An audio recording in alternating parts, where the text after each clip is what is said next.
Good evening, everybody. Welcome to another live stream. Glad to see everybody in the chat. Hello, Paul. First to the gate. No, correction. Oh, Correction. Fucking hell, the co-host doesn't count. Jesus, glory hogging bastard. Now you see what I've got to put up with. Hello, Cheese Me, stroke Limburger. Darren, stroke Demon Sub. Oh, God, look at him. Stop spamming her own chat. What the fuck, man? I was interacting with chat before we went live. Like a good co-host, you bellend. Okay. Because I actually interact with chat, unlike you. You do the greetings, and then it's like, fuck that for 3 hours. One does not stroke the Limburger. Noted, Cheese Me. Noted, mate. Where's Tim? He's probably playing games again. He's become a right social butterfly as that man. Gadfly. Salty. No, not yet. It'll come though. It'll come, Limburger. Wahey. So, hello everybody on YouTube. If you've never joined us before, welcome to a live stream. Over the next couple of hours, David and I will be doing our usual, and for those of you who don't know what the usual is, I shall proceed. First thing we'll do is have a chat about what hobby we're planning to do over the next couple of hours. If it's painting or model building or whatever, so we'll be doing something. Then we will have a brief chat about what we got up to on Monday night at Gaming Club. Did you post any pictures, mate? Hello, Trevor. Do I look like the kind of guy that posted pictures? Yeah, there we go again. Not a waistcoat, just my hobby apron, so I don't get crap all over my work shirt, because I didn't get changed tonight. Technical difficulties. No, yes, we don't have them around these parts of the Yellow Belly tabletop. Yeah, if only. If only. Right, we don't do techie difficulties. So yes, we're a serious channel. I'll refer all the viewers to the chat. Obviously, after we finish talking about club, there will be a news segment, and David and I will pontificate and talk horseshit for a little while. Then at 9 o'clock, we will talk our main topic, which is this week. David and I are going to do a bit of a deep dive on something we've touched upon over the last few weeks, which is demonstration games, particularly for miniatures war games, but we might throw some examples of board games and that in as well. Actually, yes, no, there is a very good board game that I want to throw in called Warhammer Underworld, so we'll come to that later. Yeah, I knew stuff would creep in from outside of genre, so I thought I'd shout it straight away. And that's what we'll do for the second half of the show. So, getting down to business, do you want to go first, mate? Or yeah, oh fuck! I've just broken my camera fucking stand. I need to buy myself a new one because this is fucking ridiculous now. Did somebody say technical difficulties? It's not a technical difficulty if the audience at home can't fucking see it. There we go. Yeah, but if I fixed it. When you say they can't, so just before we get into it, Darren. He's always a reliable force in the hobby. For anybody who doesn't, please go to Darren's Instagram, which I think is Demon Sub, all one word. Yes, it is Demon Sub. This man is a prolific poster. Oh my god, that fucking knoll you painted, dude. Yeah, that looked amazing. I saw it today. Oh my fucking days. The multi-award winning Moonstone before we get called out by Jerry. Just get in there. So he's cleaning resin mushrooms from Bad Squidder to go on the Dryad Force. Yeah, okay. Typo. That's fine. Did you see Darren's most recent post, mate, where he'd actually used 15mm? Yes, I did for the Blue Pixies. As pixies. The Blue Pixies, yeah, the Blue Pixies. Genius little project. Absolutely worth a look if nobody has. Excuse me, broke it again. Yes, for the third week, oddly enough, his phone clamp fell apart. Who'd have thought that would happen 3 weeks on a trot after Cheap it's broken? Chinese shit. So go on, anyway. What are you Go up on, to? come down to the camera, and we will show people what Demon I'm doing. Sub Which Minis is it is, everybody. Yeah. Do you know what? I could do that, couldn't I? Do you know you what? could link it. I- You could there be will helpful. be- Consider it done. There will Consider it be done. a link in the show notes for everybody who's watching us later on YouTube. There will be a link to Demon Sub's Insta. We already follow them, so obviously if you follow our Insta, you'll see it as well. But I will put a link in there. So yes, go on, David. We are building some multi-award-winning Moonstone minis, or finishing them off. Nice. Because I have random... This is what I was on about last week on the channel, actually. So we have a goblin body, and we have a ridiculously sized goblin head to attach to the goblin body. Yeah. It's the characterful as hell, though. Yeah, and then we've got Mr. Squidface to build tonight, and just finish off the captain's boat. Then we're going over to some World War II. We've got some Flames of War to finish off. What? Hang on, come bring that back into camera. So what have we got on there? Base coat and dry brush already? No. Or is it just the raw plastic? You oh, heathen. that's fine. It's just that the highlights were absolutely bing, and I thought, oh, what the? Hang on a minute. It's shiny gloss plastic. Of course, the highlights are going to be blank. However, I did go out at the weekend and I did buy an essential paint for painting US military World War II vehicles, which is US olive drab. Good call. Well, it's not a good call. It's literally the fucking de facto. Just saying. Okay. So yeah, that's me in a nutshell tonight. You. Well, will be swearing profusely as I use super glue and accelerators, so I apologise in advance for all of the profanity. Do you know what, mate? I forgot to put your screen up, but it doesn't matter. Show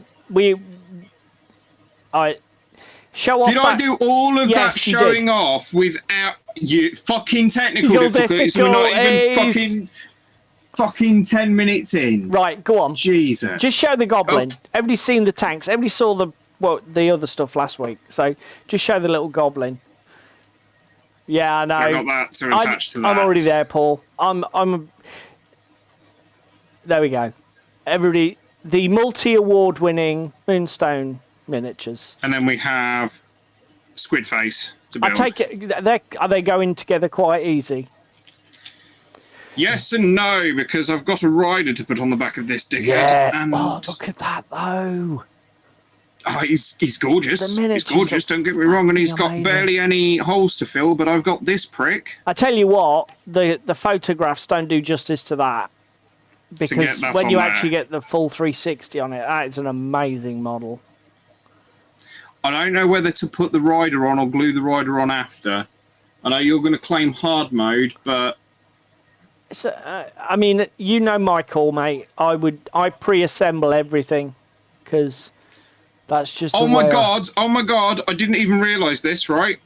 I think your phone's. Oh no, it's kicked back in. It had frozen, but it's now. The crab. I don't know if you can see that detail. Has a peg leg. The lobster has a peg leg and a hook. That looks amazing. It's awesome. They're so characterful. They're so gorgeous. We've got Bristlenose. He's all built.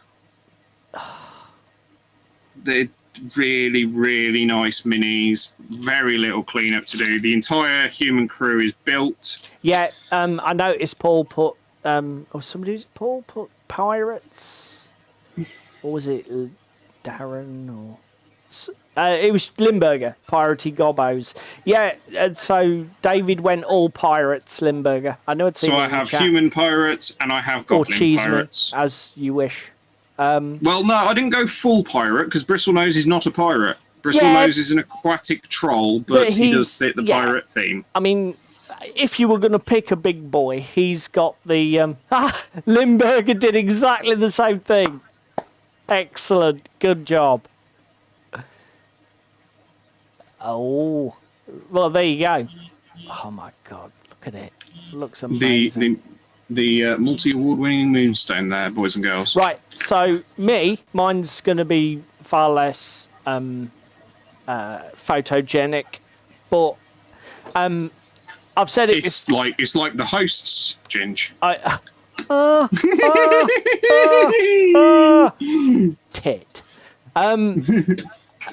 Takes one to know one. Darren's got the other Moonstone trolls on the board.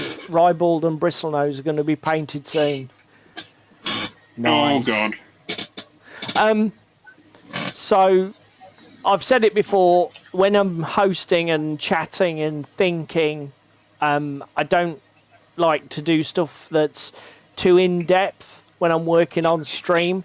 So this is one of the Gloomhaven miniatures where 80% there. I'm calling the miniature finished. I just want to do the base. So tonight is going to be basing work. We're going to get this painted, dry brushed and edged, and hopefully I'll be able to get these 3 guys done as well, because these are forming the basis of the painting competition at our club, which is due next week, and has a sort of an undead an undead theme, if you like, or it's actually risen. Oh, is it? Fuck! Yes. Well, hang on. Fuck's sake! I forgot that fucking painting comps this week. For fuck's sake! So this is like the 6th one now that I've not entered. But if you thanks. Lost Soul. Lost Soul. That was it. I knew it had an undeady sort of overtone, which is why I went. I'm quite pleased with this miniature. And for anybody who's studied any of the Gloomhaven stuff, the art doesn't exactly 100% match with the miniature casts, so you have to use a bit of artistic license. But this is as close as an impression I can get to the in-game art. One of the things that's notable about this miniature is she's floating in the air with like magic fire on both hands and around her legs, and in the artwork they're all done different colours, hence the sort of like explosion in a Skittles factory look. Plus all of the stuff from Gloomhaven has very unusual skin tones. This one is sort of like a mixture of lilacs and light blues. They're all quite unusual. You don't get any very clean human skin in any of the Gloomhaven models. So this is the first multi-award-winning Moonstone mini I've had that I don't like. Oh, he's got one he doesn't like, everybody. Do you want to put it on? It's got flashing all over it. Oh, is that all? But just clean it off. It'll be fine. I'm in the process of cleaning it off, but the resin leaves a little to be desired for deflashing. I've just noticed, the eagle-eyed amongst you, that David's camera appears to be slightly misaligned with the frame. I won't fiddle around with that this week, but for the... No, it's me, mate. My OBS layout. It's nothing to do with you. I was like, I'll fix that. I don't... If that's triggering the obsessive... OCD amongst you. the OCD layout people, I do apologise. I will fix it for next week's show so that it looks a bit cleaner. And if he doesn't, it is recorded here for you all to give him a kick. If I forget, just again. saying. So that's what we're going to be up to. I'll go first with Club Night. But you actually have pictures, don't you? I shall explain, but I literally only have a single picture from Club. We're sorry, people. We don't. We're terrible hosts. But it's something for everybody to look at while I wax lyrical. You're forever waxing lyrical. Actually, I might not even have a single picture. Cancel. Did you just lie to our audience? Yeah, I think I forgot to upload it. It's still on my phone, which is about as much use as a chocolate teapot. So what did I do? Monday night at club, I played Bolt Action. I don't have a ton of photos to show everybody anyway, which I apologise for. Basically, a friend of ours, Ricky, at the club, The beast. has Ricky he's very particular about the type of games he likes, and I've had a thought. He's been playing a firefight with me, and I've had a thought for a while that because he's got a military background himself, just because of the way it works and the mechanics in it, I thought Bolt Action might be a game he might enjoy. So we booked in a chance for me to sort of show him Bolt Action. So we played a small game. It was about 600 points aside in the end. I played the Imperial Japanese Army, and he played my British Army. And both armies were built, so it's early war, Malay Peninsula, fall of Singapore theatre. So both quite infantry heavy lists. Because I mean, Ginge, you bought a fucking tank. Yeah, I did. Again, I bought a Chiha, and Ricky basically didn't have anything to deal with it. He could have got, he had a light mortar. 2-inch mortar team. Yeah, he got a light mortar team. He might have got a lucky shot with, but generally it was pretty outclassed. But it didn't matter. We played, I think the scenario was called Defend or something like that. Essentially, we built a village out of some of the very cool Far Eastern Sarissa precision buildings, which some of you might be familiar with. Sort of like they've got a very sort of like Indonesian feel to them, haven't they, mate? Vietnam. Yeah, that sort of look. So we built a little village with a river running through it, and he started with a lot of his forces hidden in the village, and I came on all sides of the table basically in an attack scenario, and it was just kill points. We had to sort of wipe out enemy units to gain victory, and it was, in the end, it was really close. I think I won 3-2. Don't you come around here with these assertions, cheese me. What's this? It's it's meant to be infantry heavy. Yes, don't get me wrong. I'm funnily enough, Darren, it's a bit of a perverse. What's the word? It's a bit of a perversity that the better the game is, the less likely I am to remember to take the pictures.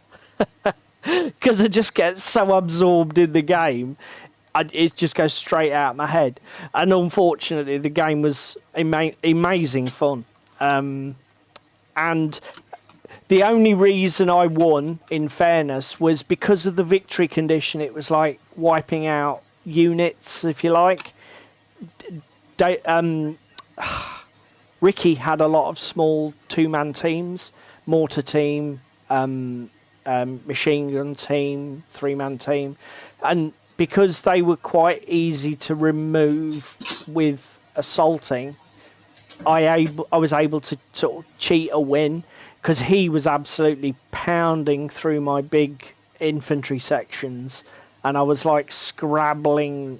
In the end, I managed to get an infantry section in the buildings, and then just ran hand to hand through all of his small teams from the top of your lungs. But it was a brilliant game. And what's more important is Ricky really enjoyed it, because he'd been, and links with tonight's topic.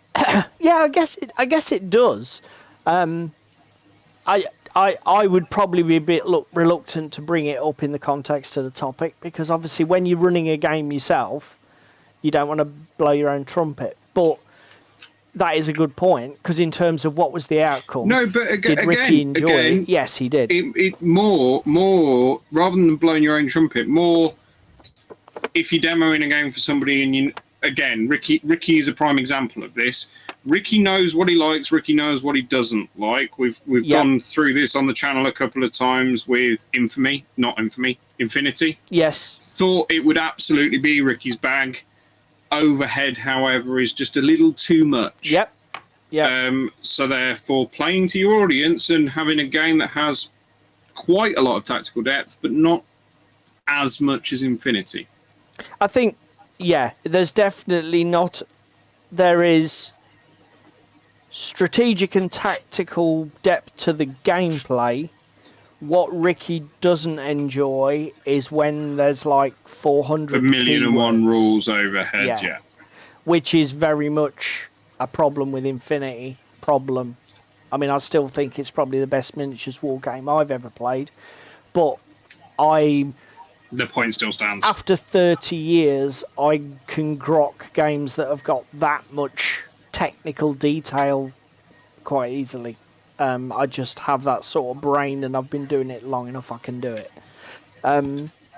But yeah, so that's what I did. And what about you, mate?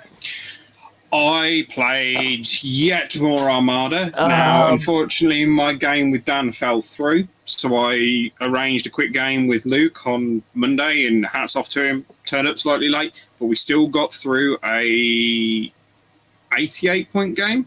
So he took the Basilian starter fleet as it was. I just cropped and shunted some stuff together out of my Dwarven fleet. Because you've got quite a few Dwarven models now, haven't you? So, because you've got the expansion. I've got about 200 points worth. Yeah. So put all that together, and we played the In Hot Water scenario out of Seas of Flame. Now, for those that don't know, it sounds really fucking complex. There's a volcano in the middle of the map. From round 2, it starts erupting. Any boat within 12 inches before you roll to change the wind for your next turn rolls a d10. On an 8, 9, or 10, it takes damage, which is a d6, and if you roll a 1 on your d6 damage result, the boat's caught on fire. Tough shit. Main aim of the game, go in, pick up 10 different survivor tokens, which are like meant to be people that have survived a battle and are floating in the sea in a 12-inch band that runs across the centre of the map. Was a really good, really close game. 8-turn game. After turn 3, it was 5 aside, and we'd all sort of outmaneuvered and outpassed one another. So we then spent the next 2 or 3 turns chasing each other around the island, Benny Hill style, and manoeuvring back. Unfortunately, Luke had some rather poor evasion rolls for avoiding crashing into the terrain, so we ended up with 2 grounded boats. Oh, shit. One of which got plinked off that was carrying 2 of the treasures, so it ended 5-3. Okay. But those 2, I was just like, it's got treasure on it, let's sink it. Were a big swing, though. Yes, they were. Because by the end of turn 2, as I say, it was 5 aside. And was that just lack of it? Because Luke's played, what, a couple of games of that now? That's his 3rd game now. Okay. Because it was the first time we were playing with the. You know, there's the like normal terrain rules, and you can go as close as you like. Yes. And then there's the slightly more advanced rules for adding in like sandbars and the islands and stuff. Yes. And your big boats have got to stay outside of 2 inches, but your little boats can go within 2 inches. Yes. It was the first time we were playing with that. And to be fair, hats off to him, he did adjust and avoid 90% of them. But one of them was just like, I need to get that treasure, and the only way I can get that treasure is to just basically headlong straight into the island. That's fair which enough. was the one that had 2 on him. He effectively took a calculated risk then. He knew what he was doing. Mm-hmm. He did. You like the idea... Oh, for the Armada scenario? Well, that's fine. I'm sure David will lend us the book, mate, and we'll be able to play that. Yep, that sounds like it could be fun. Darren says he's heard from others that who play bolt action that the tanks are quite powerful. First of all, the Imperial Japanese tanks are not fantastic tanks. You may they are IRL equivalent of their shit. You may not have heard an awful lot about the Chiha and the Hargo and all of the tanks that they used because nobody remembers them because they were shit, effectively. They were sort of like, they were already 10 years out of date when the war was in full swing, so like nobody really cares. But what I would say about bolt action is the thing that tanks do pose a problem with is if you don't bring the right tools, you struggle to take them out and render them inactive. So, well, again, it's like having said that, even if you just take a big infantry section or a biggish infantry section with anti-tank mines, even the most powerful tank, if you can get guys close enough to it, just assault it with anti-tank mines. The way the assaulting vehicle rules work, the chances of destroying a vehicle completely by assault are relatively high. Unless you're Japanese and you're charging a Bren carrier. Well, shall we just highlight how you fucked up, sir? Yeah, but I only failed. That could have gone either way. It was just bad luck. And I didn't have any anti-tank weapons, so I assaulted an armoured vehicle with just an ordinary infantry section, and I still nearly took it out. And the other thing is, in terms of damage output, even the biggest tanks might have a couple of heavy machine guns and a big howitzer or HE weapon. They're not massive. Do you know what I mean? Bolt action isn't that sort of game. And I think I'm right in saying, yeah, you need an answer. But having said that, you can also, the scenarios are good enough, you can just play around them. Just, you know, the only thing that does become a complete disaster is if you need buildings or occupying buildings. If your opponent has... Yeah, I was going to say, you made that mistake in our online game. Yeah. I was running a Sherman Jumbo with like a 3-inch HE shell. If you're a tank... it just fucking blew the side of that church open and wiped your squad. If you are hiding in a building and your opponent's got any kind of good anti-tank weapon or tank weapon, they will chew through anything that's trying to take cover in a building. So do that at your peril. If you're out in the open, just, you know, it's fine. Just stay in cover, keep going down if you're targeted, and like I say, try and get a sneaky infantry section in from the rear. The other thing is, because of the way the rules work in bolt action, if a vehicle has been issued an order dice, it can't fire as you go in. If your opponent's vehicle hasn't had an order dice issued to it, it will open up with all of its anti-personnel machine guns as you go in, and then that's bad. Ruin your day. that is very bad. Yeah, your Japanese found that out charging against the what's it called? In our online game. The amphibious your Marine Corps vehicle. Can't remember what it's fucking called. I can't remember now. LAV. That's it. So just, you know, again, you see, this is where bolt action is such a clever game, because the dice mechanics that lie at the heart of it are really simple, absolutely childishly so.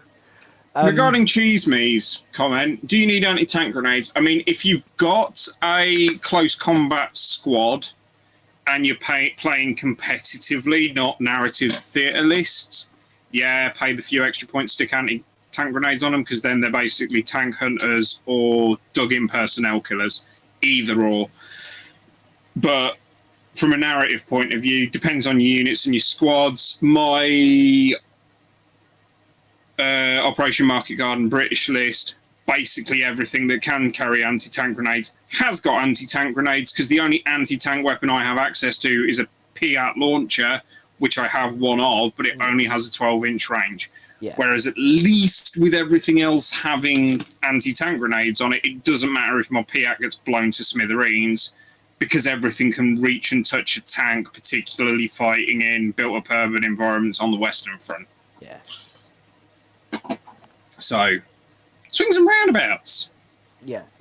As I say, and I don't think there are any lists or theatre lists for bolt action where you can take more than one tank per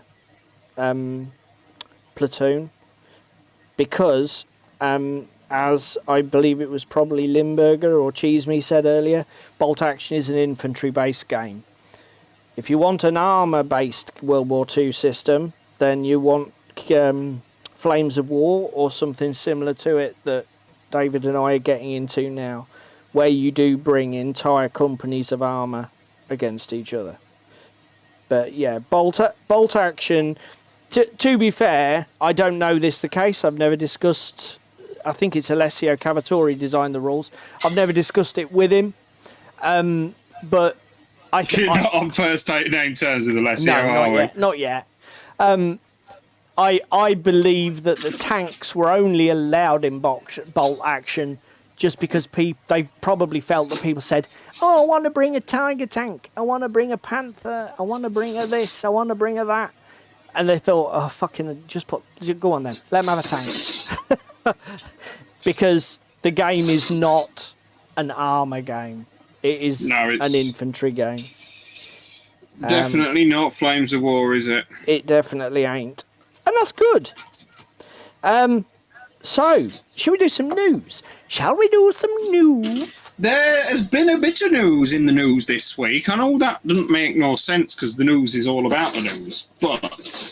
It's new news, not old news. Okay. It feels like a fucking Monty Python sketch right now. Oh, speaking of which, for all you Monty Python lovers, there is a bolt-on expansion coming for Zombicide 2nd Edition. Yeah, you told me about this. I never thought we probably should have got this up to share. So where did you see this? Insta? I saw it advertised on Insta and Facebook, I think, and then I went rummaging and just searched for it, and then I think there's a post from Board Game Geek or something. I'll probably, after we finish doing the other news, I may try and dig that out. May go and find some news about the news. News about the news. So, here we go. First of all, Ninjon, YouTube channel. Oh God, what's he been up to now? Painter. Apparently OTT have covered it. Oh, that's good. I'll be able to find it on there. Ninjon. So, his channel is primarily a painting channel.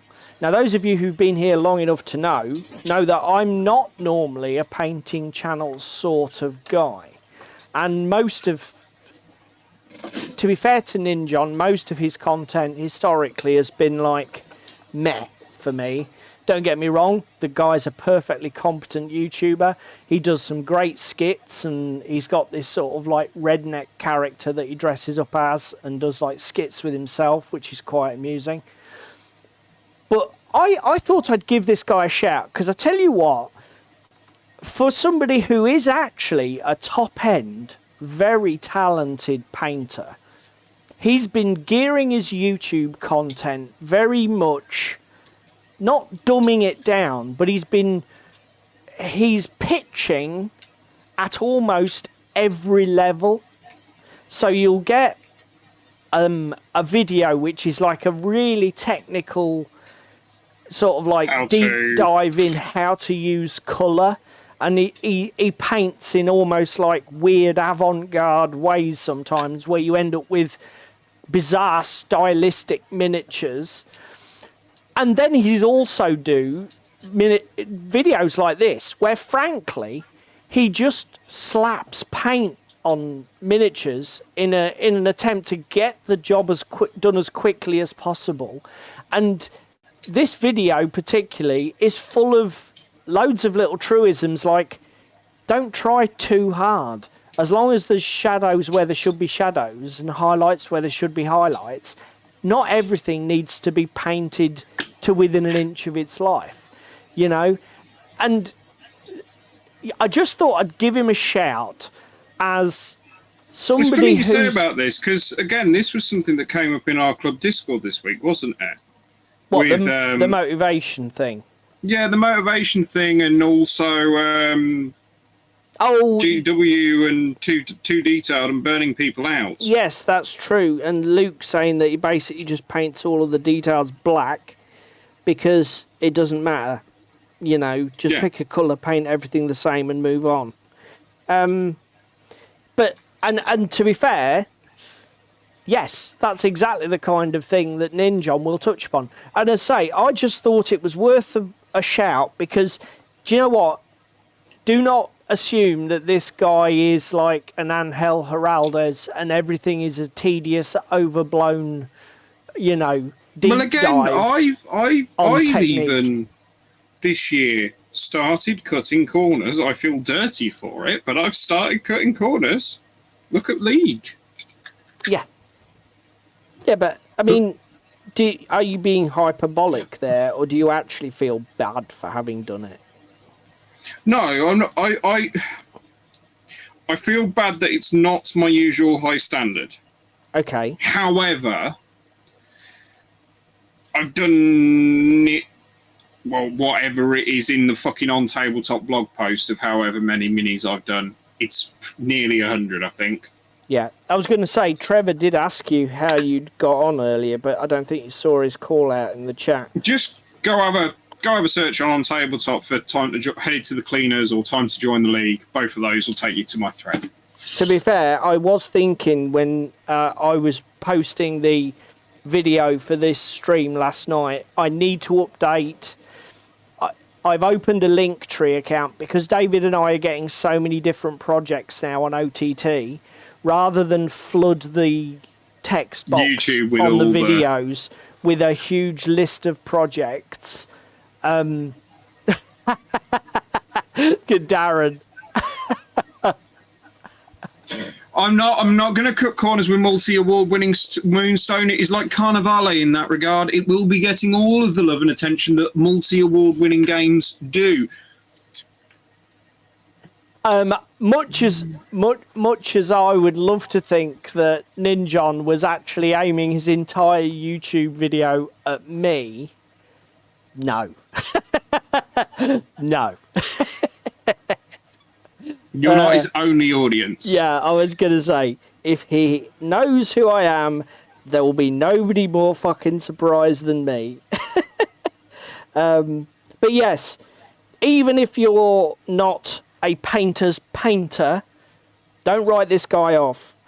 His videos are varied enough, and see, I do like Ninjon content. I do like some Ninjon content. It's been a while since I watched some YouTube though. I've been too busy. Yeah, well, that's because you're a heathen. No, I'll have you know that I just struggle to focus on a lot of things at once. I can't stick a YouTube video on in the background while I'm hobbying. YouTube has to have my attention. You should embrace your inner female, mate. Focus on multiple tasks at the same time. Fucking wow. Jesus H. Christ. You don't fucking cut corners, do you? Well, no, I do. But I'm notorious for it. But that's a different story, isn't it? How's your Flames of War coming along? Cough, cough. Look, I'm doing Gloomhaven. And I thought I did quite well. 3 different colours of flame effect on one model. Bearing in mind there's only about 2 or 3 hours in it.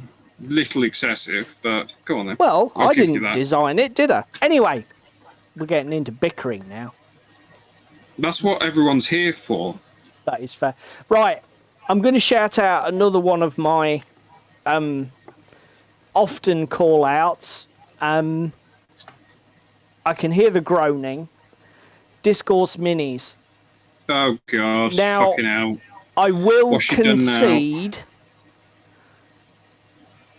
Yeah, Painting Phase are pretty much smashing it out of the park. Discourse, I will concede. What the hell, girlfriend? This fucking clickbaity title is such complete bullshit. So it's finally over. What's going? Okay. The videos.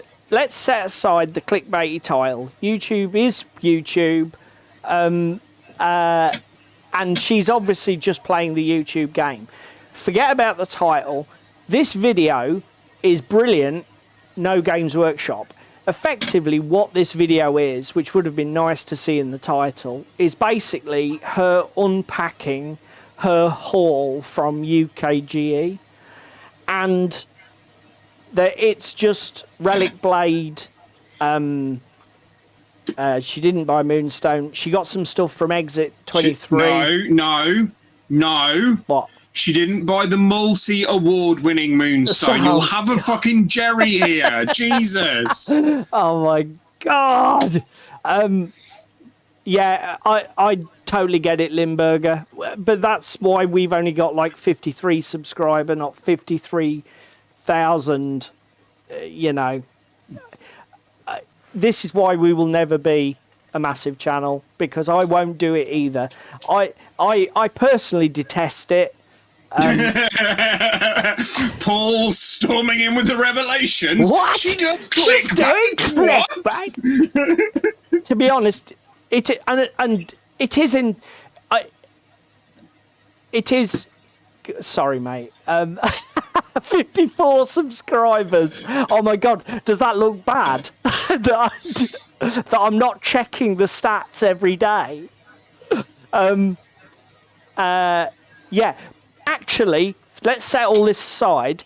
This is a fucking brilliant video, because basically it's just good games and stuff she's excited about and stuff she bought at UKGE, and rather than seeing her normal heavily scripted, sometimes fucking hyperbolic digs and nonsense about Games Workshop and their business practices and exploitation.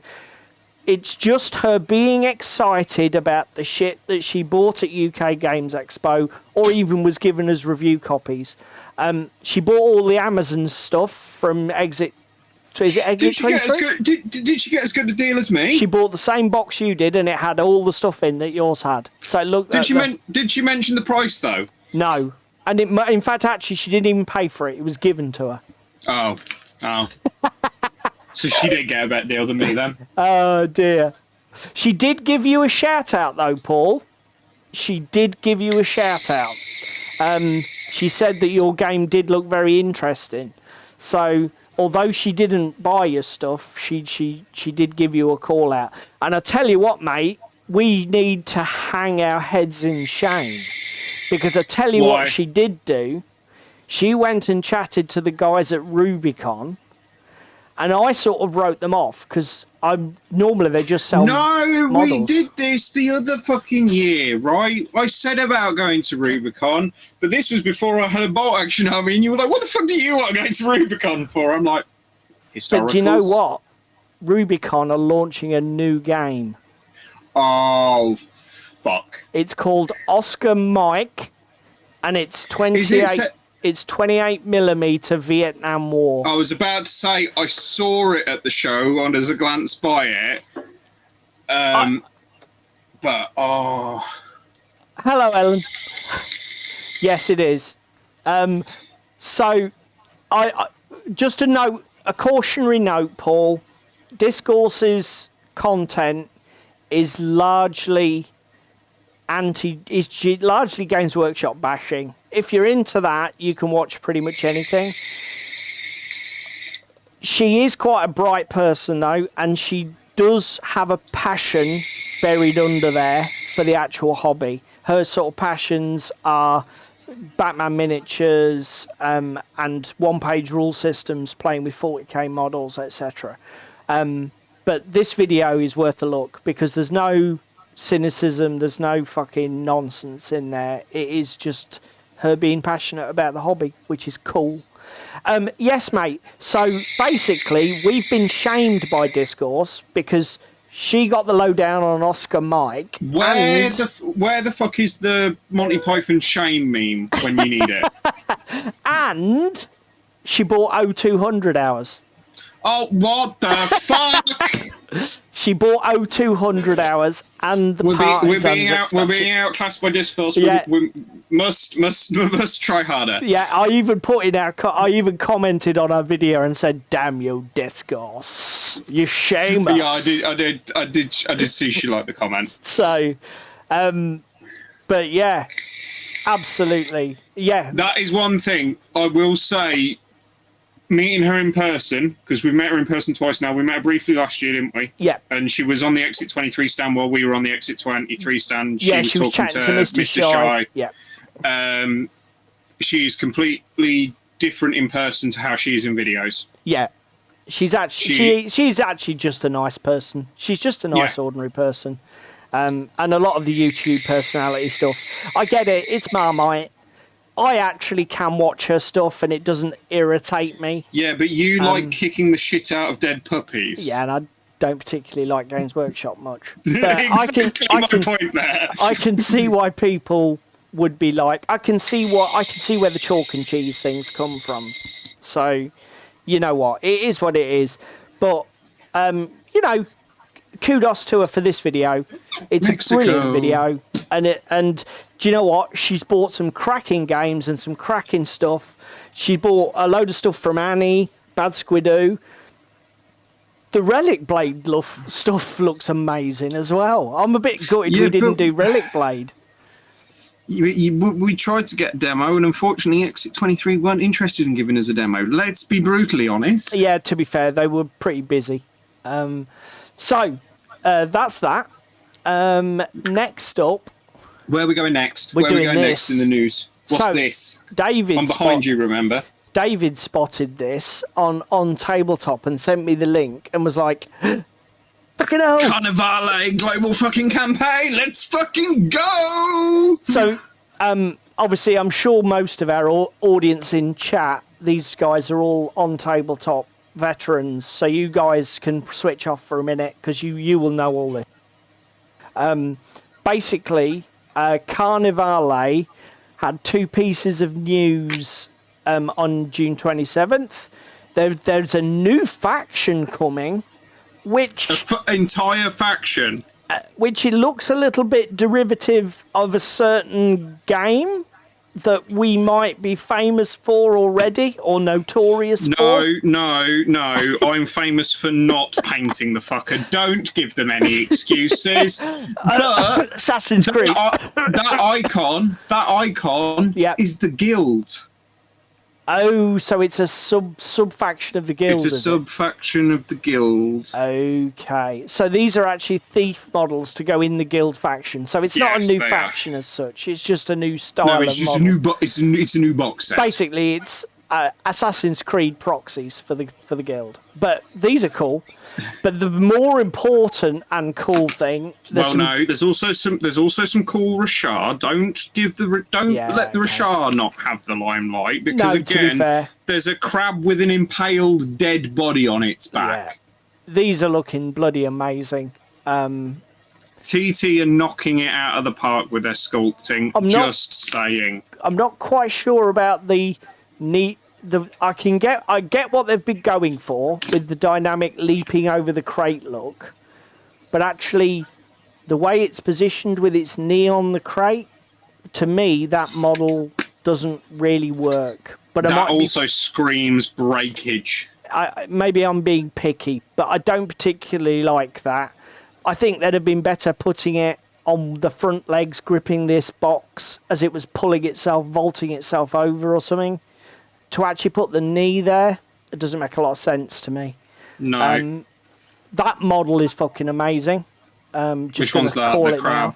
The sort of thing with its mouth opening, predator-like. Oh, the sea serpenty thing with the two wind bodies. And the bizarre trifecta of hands. It just looks fucking amazing. There's some really cool little terrain bits. Yeah, there's a new well and Rashard well, isn't there? And just fucking genius. Some other bits. These, I'm assuming, are inserts that go in the well, so you can either have it open or closed or whatever. Just bloody amazing. And then the actual thing that David wanted to tell me about. A The global campaign! Carnivale campaign is being launched. Now then. Sign up is as of tomorrow on the Facebook group. Yes, so this is not necessarily a TT Combat thing. It's being run by the fans over on Facebook. So you need to go to, where is it? You need to go to Carnivale the Miniatures game fan page. I'll post a link in the chat after the video for people to click on. In the show description, you bell end. It kicks off, in the show notes. It kicks off tomorrow. And that's pretty much all I know so far. But I'm really excited. News incoming next week. Yes. Just saying. We'll let you know whether it was as good as it looked. Yeah, it's just amazing, isn't it? TT Combat, their stuff's fantastic. It's, again, they're gorgeous, gorgeous minis, gorgeous sculpts. And Darren, what's this they're website? Amazing. And then that brings us to the last bit of news, mate, which was one that you wanted to talk about. Mantic are knocking it out of the park with their releases at the moment. We've got the Shadowed Horizons global campaign coming in September. We've got that linking in with Armada. We've finally got the last faction that's in Dread Seas that's just released, which is the Abyssal Dwarves. Fuck me, if I didn't already own a Dwarven fleet, I would be buying this shit. Yeah, because it is amazing. It is that beautiful combination Let me of scroll down and show horror the people talk. And fucking mechanical steel steamships. It is amazing. From what I've seen on the previews, you have options when it comes to building your Dreadnought. They're one of the only factions to have basically the equivalent of 2 Dreadnought classes, i.e. the biggest ship, the XL ones. The starters look amazing. The flyers look amazing. The only thing I'm a little bit dubious of is the booster fleet seems to double up on a ship in the starter fleet. Which most of the other fleets don't tend to do. Oh yeah, I see. It's the top one. It's the one that's got like the indirect weapon in. Yeah, the Anchor class warship. But again,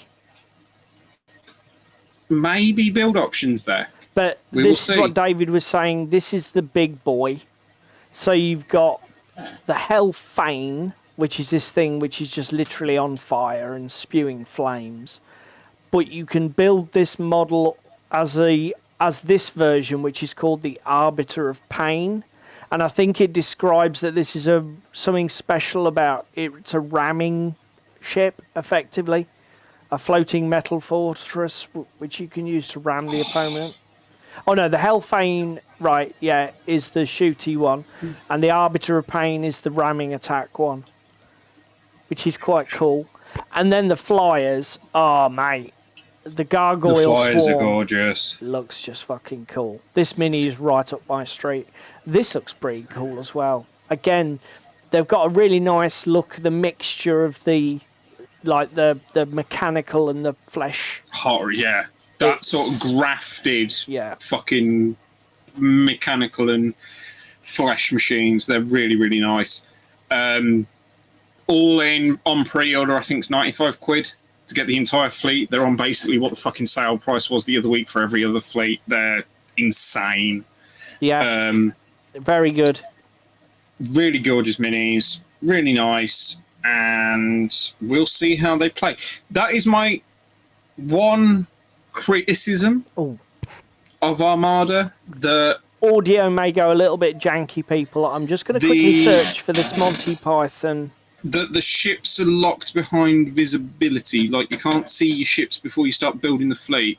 Because, again, could you imagine some of them Abyssal Dwarf for Ricky as pirate boats? Right. That'd be amazing. Yeah. Monty Particularly Python. like the magnetized XL set. Flying flesh machines, yes. Look, Darren, I'm a fan of weird, grotesque, gothic horror shit. I love Cthulhu, for fuck's sake. and the Arkham Horror series and all of that shit. I love true crime documentaries, all of that jazz. So all in all, anything that's flying and fleshy, I quite like. I've lost one of my turrets from a Sherman. Let's go to dice. There's a wild surprise. Let's go to... Yeah. You've lost shit? Really? No, you fucking don't start, because I can start calling you out on your Carnivale board that you've lost. So you shut your mouth. I've got it somewhere. It's fine. So here we go. Do you know where it is right this second? No. Could you go and start building it? No. No. Right then. Do you want to shut up? Yes. Fuck. Man makes a valid point. Monty Python's Flying Circus collides with Zombicide in the card game's latest expansion. So these are some of the miniatures or the 3D renders by the looks of it for this. Nobody expects the Spanish Inquisition. So what is this? Is this going to be a Kickstarter or something? No, I don't believe it. Just coming straight to retail. Just straight to retail. This does look absolutely insane. It's now, you know what I was saying about getting Zombicide and getting that Undead or Alive version? Yes. I'm now contemplating just getting base game Zombicide and this. Oh my god, look at the Spanish Inquisition. That's genius. Nobody expects the Spanish Inquisition. Bloke in a flying hat. For fuck's sake. Yeah. Everybody likes a bloke in a flying hat. I've never played Zombicide, so I haven't got a clue what any of all the icons and that mean, but I'm sure it's bloody good fun. Look at it. They've even got the fucking Gumby pack. Oh, absolute genius. Absolute genius! I do like me some fucking Monty Python, but then again, people would expect that at 50 years old. It's of my generation. Right. Not getting Limburger. You don't do Facebook, them Limburger. I take it from that comment. Upworld, just say glue. Oh, my bloody... He's on about my plastic cement that got swallowed up. Yeah, do you want to tell the boys and girls at home about building your Flames of War miniatures with super glue? No, we won't let that go by without being ridiculed, because you ridicule me fucking enough for fucking losing shit. We're not letting you get away with fucking murder. No, it is true. But to me, it's like beyond a joke. It's actually annoyed me. I've started... What, you glue or you Carnivale? Just the fact that I now own so much garbage and junk, I can't put my hands on stuff. And then... you know, when you can go and tidy up your hobby space and find loads of stuff that you don't even know that you own. Yeah, but yours isn't even in your hobby space, is it? It's in your spare room. Well, that's it. My hobby space is now 2 entire rooms of my house. You know, this is how out of hand it is, guys. You know, I have basically nearly half of my house devoted to this stupid hobby, and it's time to, you know, get a grip on oneself. So we're nearly there, mate. We're nearly at 10 o'clock. So that worked quite well. That was almost like we practiced. It's almost like we've done this before. Yeah, we're a swift machine. Swift machine. Fucking yeah, right. Look, we've only had the one technical difficulties. A couple of bumbling amateurs who manage to land lucky every now and then. So, shall we go for some more technical difficulties and see if I can get the slideshow working for our presentation? Is everybody sitting comfortably? Lol, super glue for plastic minis. That's insane, especially when it's proper plastic. Look. Just don't. All right? Do you want to know the best thing? It was gluing fucking machine gun turrets onto the fucking hulls, and the little bell end was complaining that he was gluing half of his fingers to the vehicles, because obviously super glue plus 5mm components doesn't equal fun times. Yeah. Yeah, thanks, guys. Look at this, Darren. Darren, you've no chance, mate. He will have more than Jerry soon. Nah. I think Jerry's got a head start. He's over the hill. He's past the horizon line. Never catching him. Not in a million years. He's in the... yeah. Yeah. Well, to be fair, that is what it was designed for. What's that? Limburger's put there, the one reason I hate super glue, it tends to glue fingers before anything else.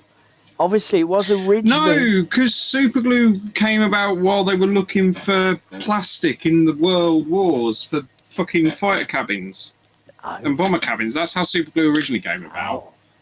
Then they found out it was good for gluing shit. Yeah. Go on then. And? What? Oh, fucking hell, I've got to go pull up the fucking Wikipedia article for you. Jesus fucking... You don't need the Wikipedia article. You were telling us. Cyanoacrylate, here we go. Sorry, boys and girls, we've got fucking derailed because Paul wants to know the history of cyanoacrylate on Wikipedia.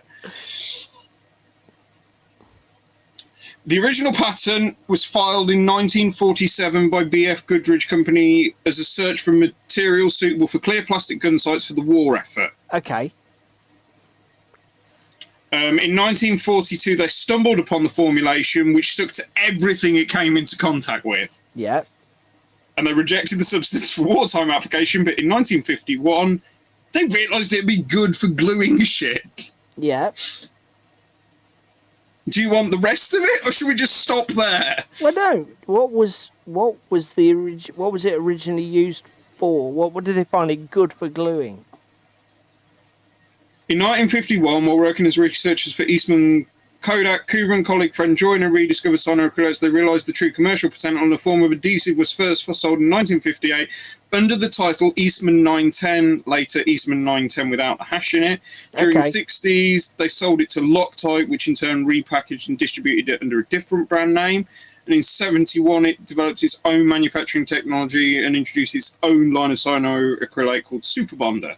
Okay, cool. So basically, it was just like a multi-purpose glue from the get-go. Basically, trying to make clear plastic for gun sights, stumbled across it and was like, this is neither use nor ornament because it's sticking to everything. Abandoned it, stumbled across it later and went, oh, I know what this is good for. Sticking to everything.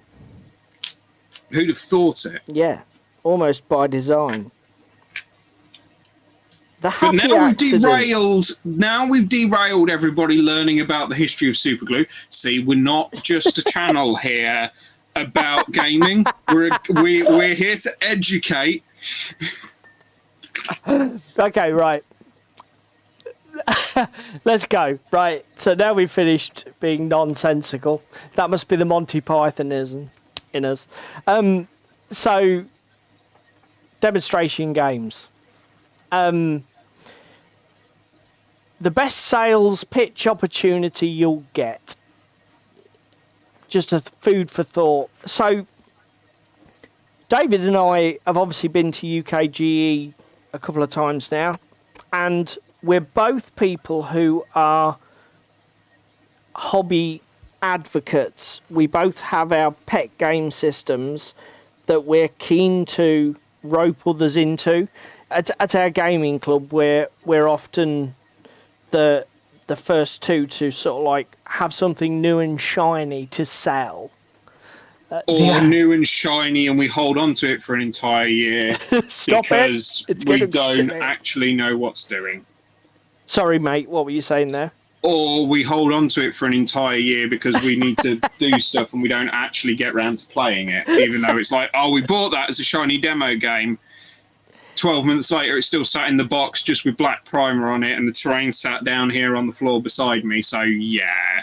But that shows what a successful demonstration game it was. Well, it technically never had the wheels turned in anger. Can't be a demo game. Or are you on about the one that we had at the show? The one that we had at the show that made you spend all that money that we've never used. So talked over the last couple of weeks of some of the demo games that we've had at UK Games Expo. Ironclad, Margrave, Xeogenesis, Bloodfields, and Xeogenesis. And again, we had demonstration games last year. What did we have last year? I remember War on Terror was one. War on Terror Rule. Yeah, exactly. We won't go there. Everybody else has. That one that's based on the computer game Fallout, Wasteland Warfare. Fallout, Wasteland Warfare, Yep. Wild West Exodus. Yes, the Mythos one. Yes. Mythos. It is literally just titled Mythos. Yes. But so basically, as we've talked about our experiences and sort of like we're the kind of guys that we talk about the hobby a lot and we dig into things probably more than we should. We will probably a little obsessively. Yeah, we will post-analyze the game and go, oh, what could we have done better there? What could we have done worse? And how does it feel? I thought it was worth us. David and I have said that it'd be worth having a main topic where we basically discuss some of our thoughts on demonstration games. Now, I'm personally of the opinion that demonstration games, particularly for tabletop war games, are actually way more important than perhaps for other genres of gaming. So, like, if you're talking about a role-playing game where your investment is a £30 rulebook and that's it. A board game where you've got like a £25 buy-in and you can watch a YouTube video on how to play it or whatever. Or Dice Tower, who we've mentioned on this channel before. If you've got a lad on Dice Tower that matches up with your tastes, fucking believe what is said. With that sort of like cash investment and resource investment, I think it's perfectly reasonable to just take a punt based on something you've read, something you've seen. Well, again, I did it recently with Radlands, didn't I? Something that completely didn't appeal to you. It was 20 quid for me for like a little niche card game. Yep. Looks quite nice. I like the art style, like the idea of the game. You like the idea of the game. Absolutely hate the art style. The art style, but personal taste. For 20 quid, something to throw down between two players, not bad. Yep. Do you know what I mean? As a nice gap filler of an evening. But with war games, and don't get me wrong, it's a spectrum.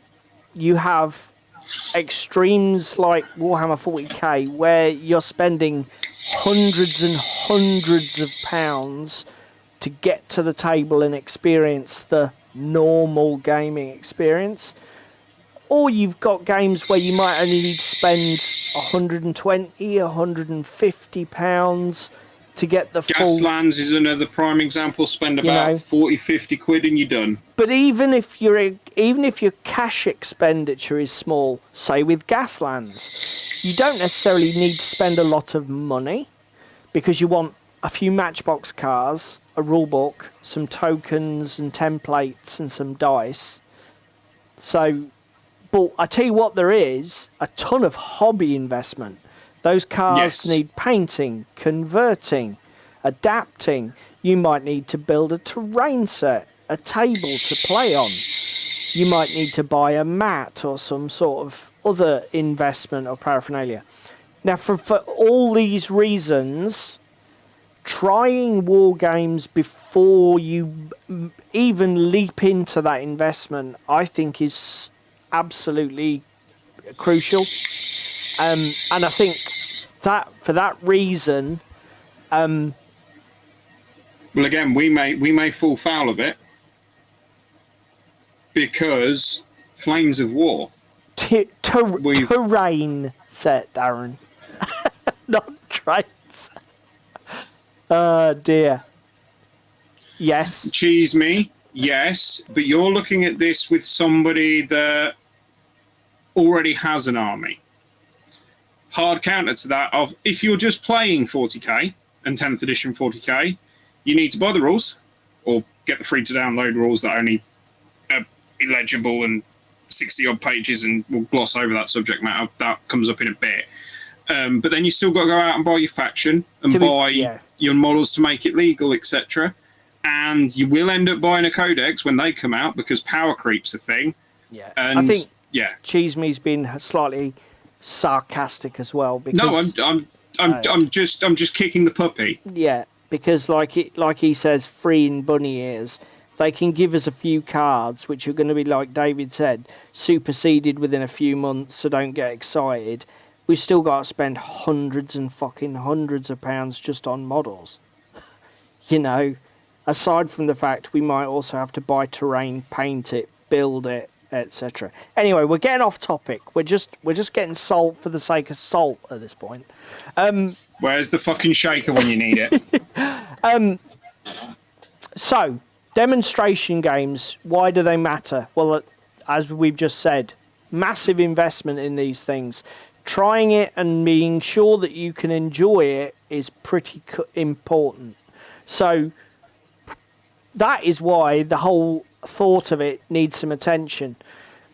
And we have had demo games that have put us off. Hobgoblin is a prime example we've spoken of recently. No, I'm just saying. I'm just saying. Okay, so yeah, I mean, we'll come to it later, but yeah, we've obviously had demo experiences that were not brilliant, but then again, that's what's provoked this conversation. Because to be fair, mate, I think you'll agree, we've seen both extremes and pretty much everything in the middle, even in just the few years we've been doing like our hobby together. So factors to consider early on. Who is the game for? Okay, and this can be you can interpret this in two ways. Not every war game is for every player, and these are things that I think whoever you are who's running the demo game, you need to think about this stuff. If you're the game designer, you definitely need to fucking think about this stuff before you even start designing the game.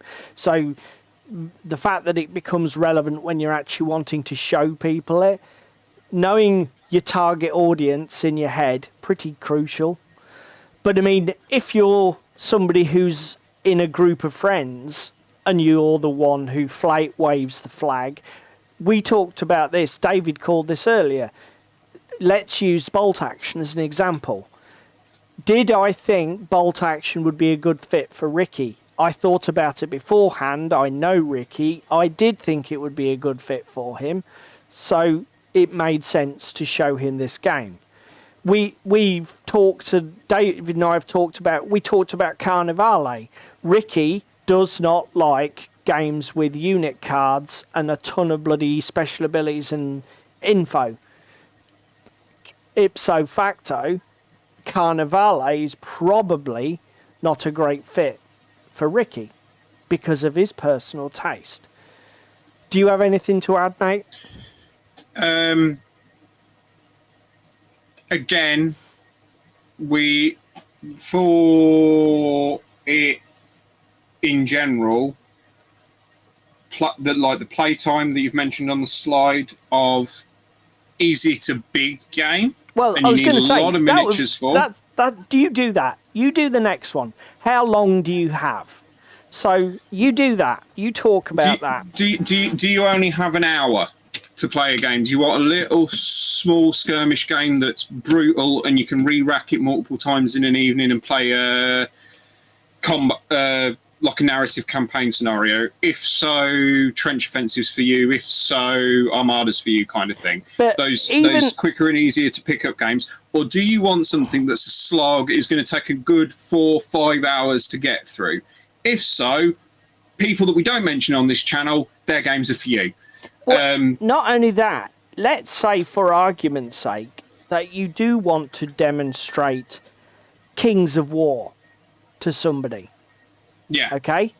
Now saw Mantic's stand this year at UK Games Expo, and guess what Mantic had on their stand? They had Kings of War, and they had a demo game set up. But what did they have? Ambush. 3 units aside, 2x2 board. They did not have a 6x4 with 2,500 points aside and expect to call that a demo game. Yeah? So, even, you know, thinking about what freedom... I mean, yes, in an ideal world, if I Margrave's a fucking prime example of this. It is, mate. You've only got 30 minutes for a demo game. Yep. Right. How do we set off and show off people the really best bit of the game? Right, let's play through the last 2 fucking turns of the game. You've got miniatures and stuff that are dead and dying, and you've got just this objective to complete for your demo game, but this is what you've got for your 30 minutes of your demo. And you've got all this shit to deal with. Yeah. So, like, Margrave has that problem where the game is obviously a large-scale game that's intended to be played over 2 to 3 hours.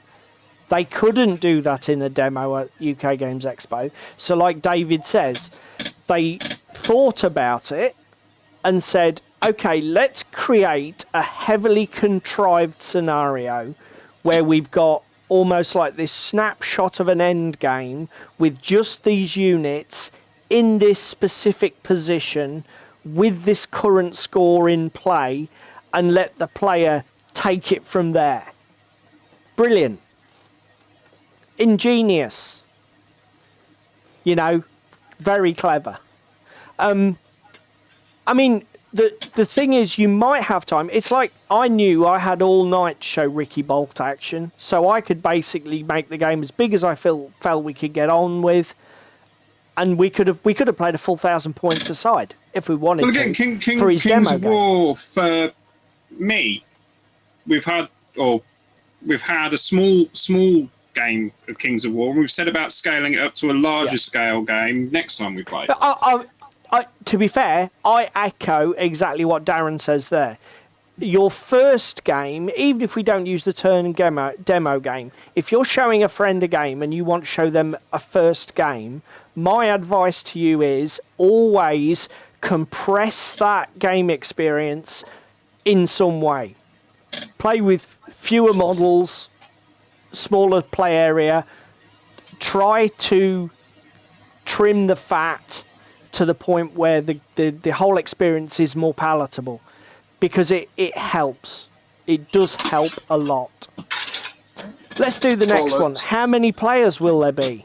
Okay, so again, if you're at a convention and you've got like, you know that you're going to demonstrating that game 40 times a day or 50 times a day for 3 days, you need a really quick experience. You need to think about, well, I'm only going to have 15 minutes to give these people the full experience. How am I going to do that?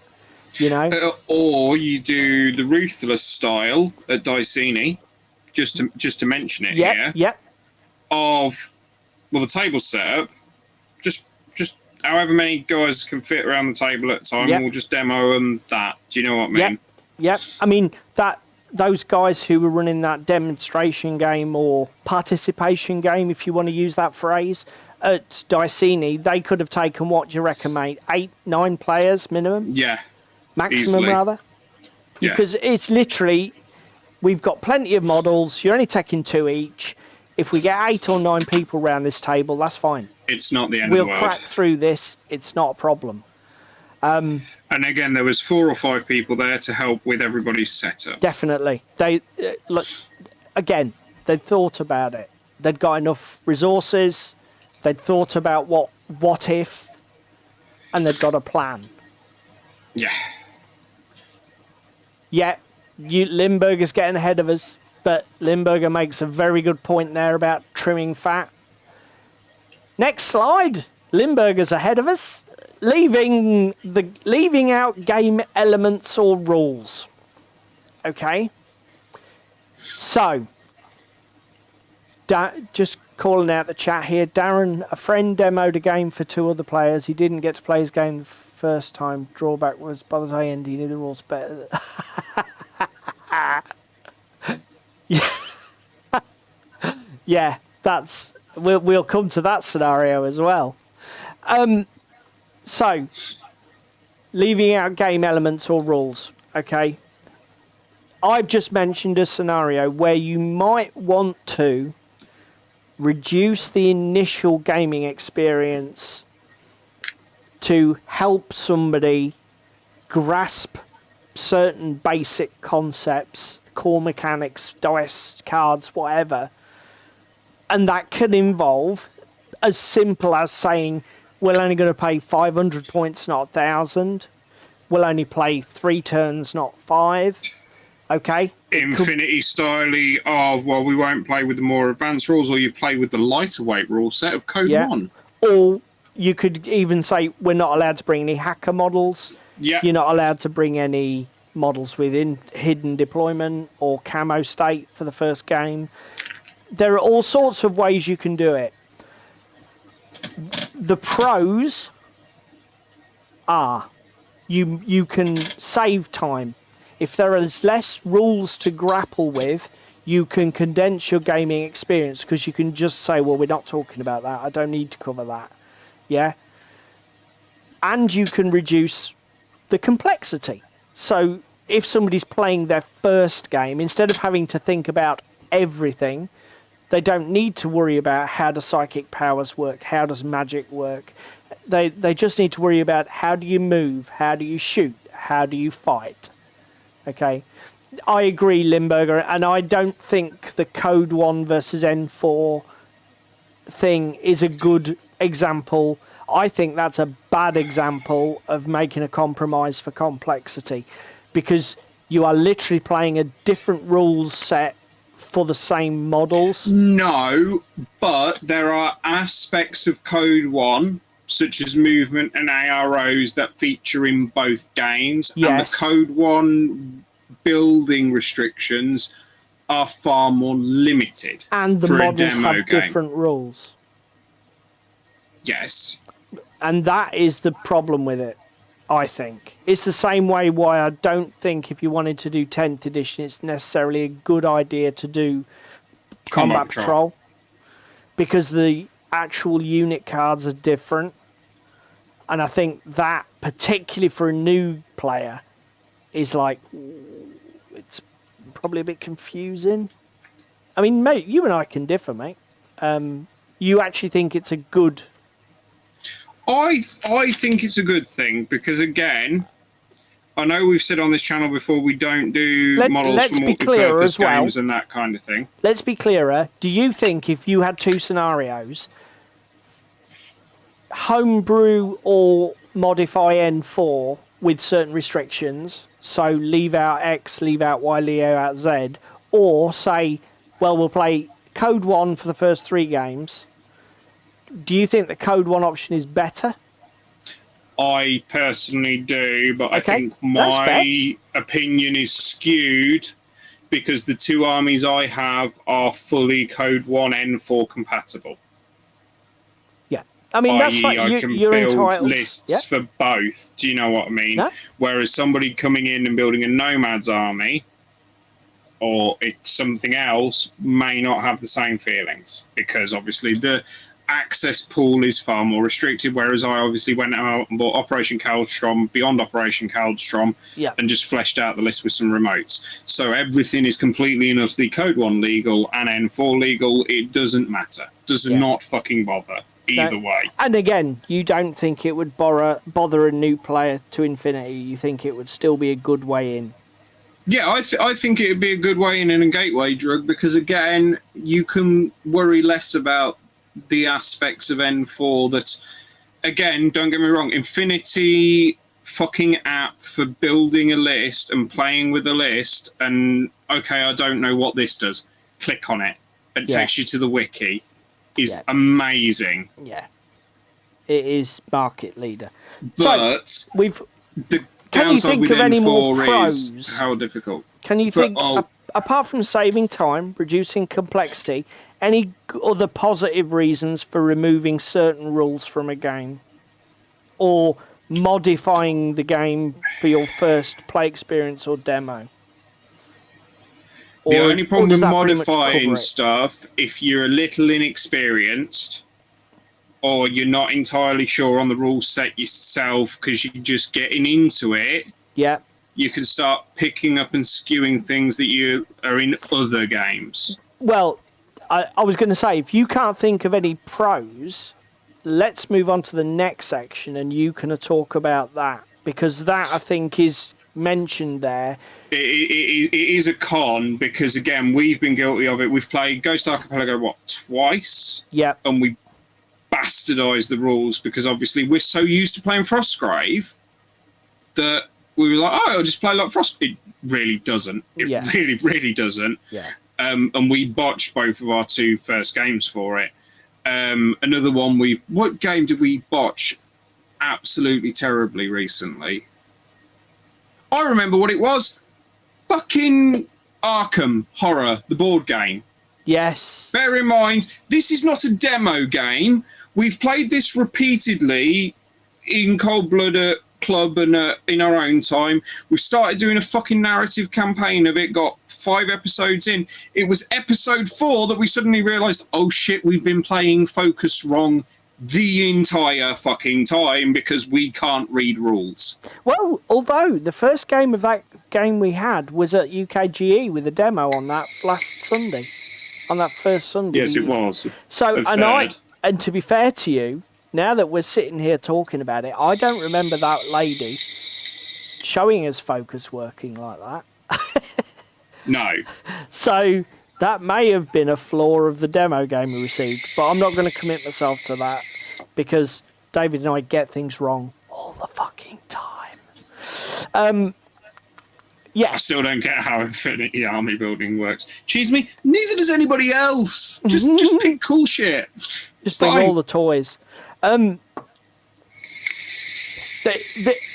Basically, is what David said earlier is you've got to be so careful with taking elements out of a game. Cheese Me Limburger said it earlier. If you trim the fat from a game to play it, well, Cheese Me's just said a brilliant point as well. Never modify a rule set that you don't understand. Correct. And whilst I agree with Cheese Me, if you're getting into a game, for example, me with Wild West Exodus, I've had a demo game of it at Games Expo, and until you came back, I was obviously planning on waving the flag and the banner for that game. Yeah. Because I had 2 factions, I was going to have to corral and bully other people into playing with me. Yep. I'm not going to be the most experienced at the rule set to begin with. So we're going to just go with like the basic actions and bits and pieces first and then slowly build and go from there. Similarly, Armada. What have I done with every single Armada game that I have taught somebody how to play? I've taken literally the basic bitch scenario of kill everything on the table, and we'll go from there because it allows you to see the shooting, it allows you to see the movement, it allows you to see all of that stuff. And again, that are key and intrinsic parts of the game. Let's give Mantic a shout out and credit where it's due. Obviously, they have thought about all of this, and they've got that at the beginning. They say, just simplify the way wind works. It won't dramatically affect the game, and it's one less thing to worry about. And here's your full wind rules if you want to worry about them. Do you know what I mean? And then there are, and terrain. Yes, just change it so that you don't have to worry about proximity to terrain pieces, that they're just hard lines. Do you know what I mean? So Mantic have thought about it. They've put training wheels on. They've tweaked what they felt was safe to tweak. But a good example for me of it done badly was our Xeogenesis game at UKG this year. Oh, mate. This is a dice you roll to get critical effects, but we're not playing with it. Then 3/4 of the way, well, not even 3/4 of the way through the game, a third of the way through the game because we kept rolling the dice. It's like, oh, we'll start playing with those rules now. So what the guy did was instead of removing the critical effects from the game, he removed the critical effect rule from one faction of the two. Because one faction, it was just more damage, so it was easy to grok within the core of the game. The other faction, it was to do with the morale mechanic. And because it was something that they'd ruled out of the demo game, we're not going to talk about the effect of morale and troops running and breaking, etc. He basically completely skewed the game. Because he took the special rule away from one faction, but not the other. And again, I'm sure the intention was really well-minded. The effect was disastrous. So... be careful what you wish for. I mean, again, it's... Yes, don't get me wrong, Limburger. The designers... Game designers can definitely do all of this work. If look at I think it was yourself or Darren who mentioned earlier about the Infinity starter sets. So I've not bought one many years, but I bought the Red Veil starter set, and in the Red Veil starter set in Infinity, there is a curated miniature collection, and they give you a scenario book with, I believe, 5 scenarios. They tell you exactly... Similar to the Code 1 Stario, and basically you play with the basic line troopers to begin with. They tell you exactly which models to bring for each scenario, and because the models have the rules, special rules linked to them, they literally build the game up on your playthroughs for you. So, yes, absolutely, all of this can be done by good design. We're not arguing that at all, are we, mate? No, we're not. What we're saying is, for people that want to wave the flag and be hobby advocates, or people that want to hook people on their games, again, here's an example of it done badly. Necromunda. How many rulebooks do you need to reference just the basic rules of your weapons and your movement shenanigans and stuff?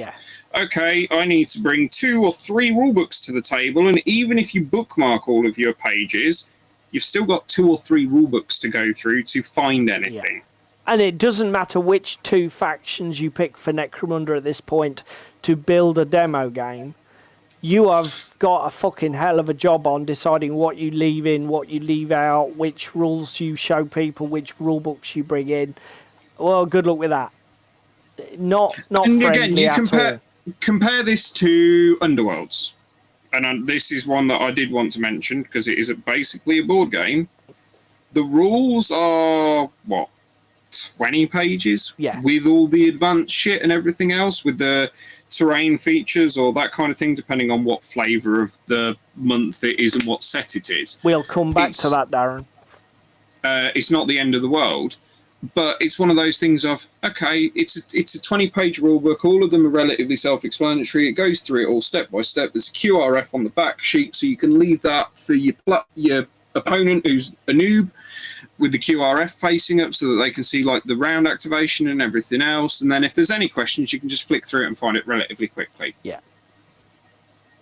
And leaving the terrain rules out is no biggie. Do you know what I mean? It's not the end of the world. It doesn't really break the game.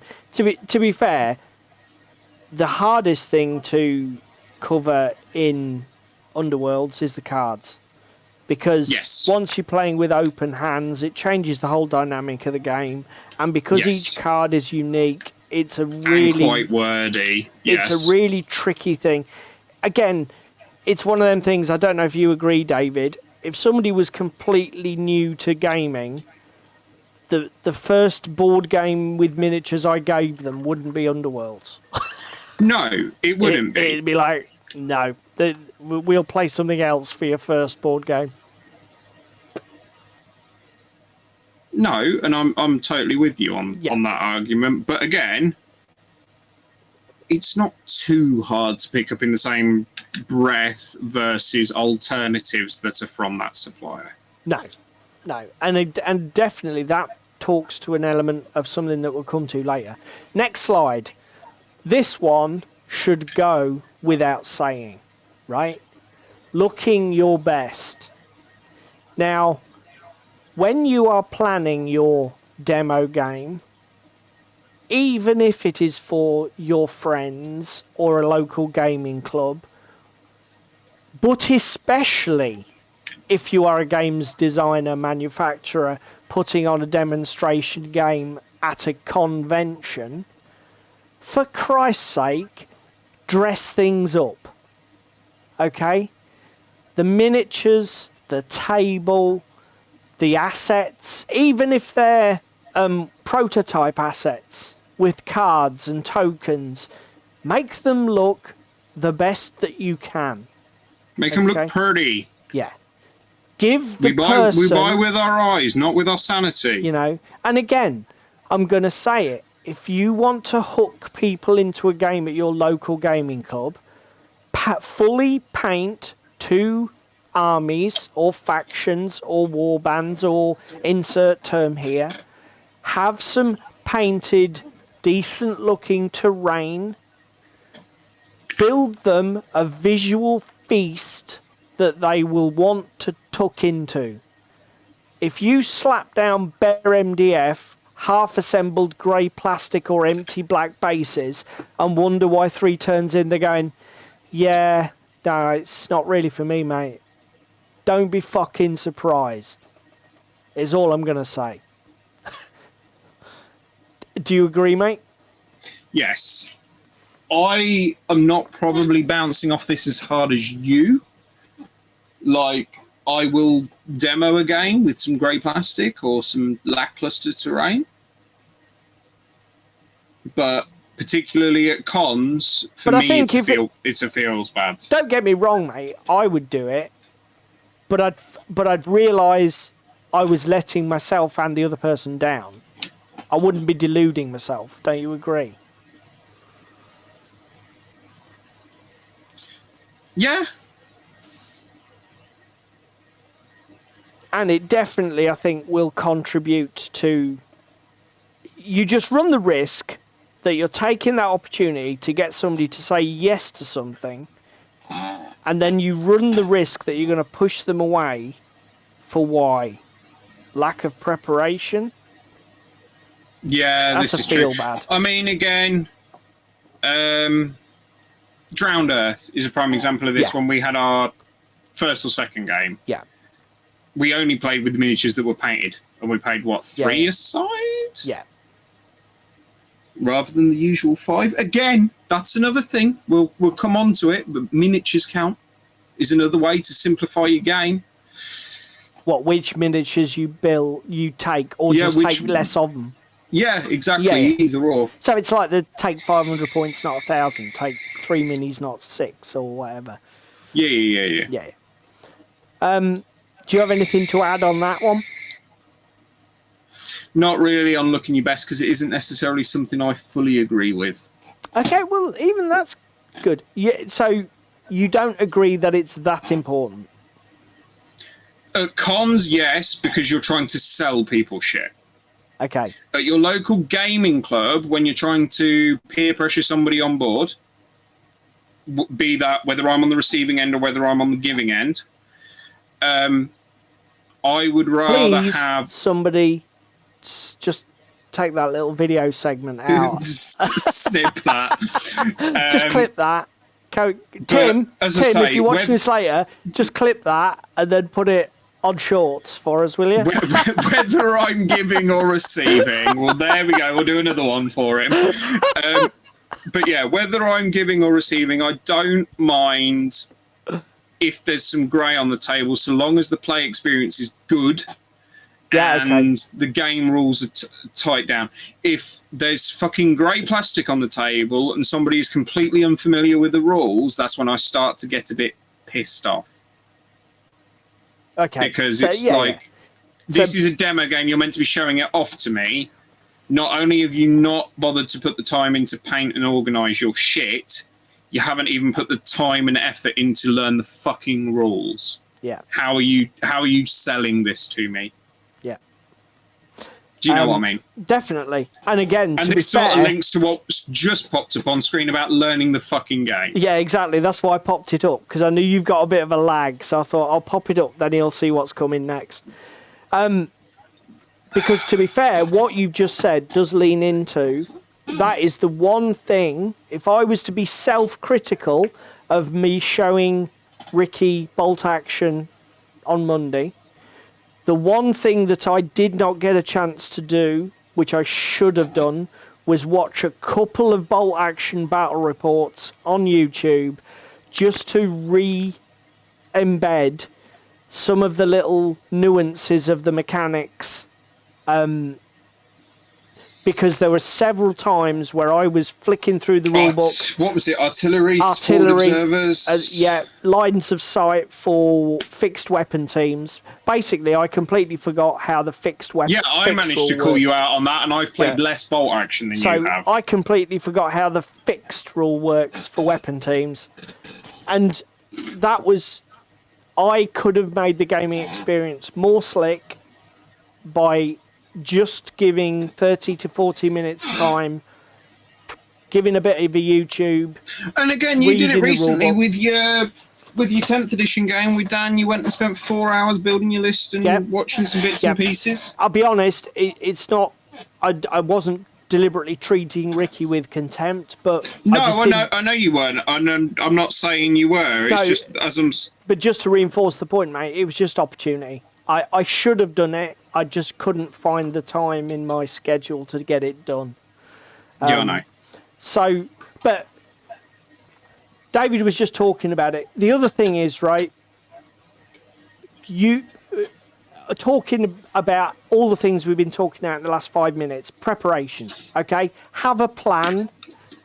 You can go as far as to having a script. If you're running a demo game at a con, almost having a pseudo script in your head of what you're going to run through, when you're going to run through it, what order you're going to do things in. Okay, first of all, I'll talk about the unit cards and the models, then I'll talk about basic mechanics and the phases. And again, do you know what I mean? It's something that someone that we mentioned it before, Margrave, did that to a T of here's your card, go through your card and what it does and everything. Then we'll go through like your rules and your upgrades for your prowess ability and that kind of thing, and then we'll actually get into the game and the scenario and do it that way. I mean, let's be perfectly even-handed and fair, and we're not, just to show everybody that we are straight-talking guys.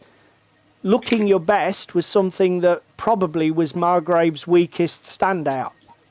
Yes, because half of the miniatures weren't based. Yeah, the bases weren't prepped properly on the miniatures. The table was a bit of a mess because it was just some shrubbery and some twigs thrown down. The terrain was just scruffy mess, like David says. So, and the other thing to make, the other point to make there is, you can still sell the game without getting 10 out of 10. Do you know what I mean? Yes, this was a point I was going to come to actually. Yes. And we'll talk about it now because you've just brought it up. Knowing where you can cut a corner, whether it be with rules, whether it be with terrain, whether it be with something else, to actually. Again, the terrain with Margrave was fucking superficial. It was table dressing. Yeah, and it was literally there just to create that zone. Line of sight blocking and zones. Yeah, that's all it was there for. For the, what's the word, Spartans. Because they had to defend that zone, didn't they? Yeah. Anyway, sorry, you were saying, mate. But because it wasn't a key and intrinsic part of the game, fuck it off, you don't need it.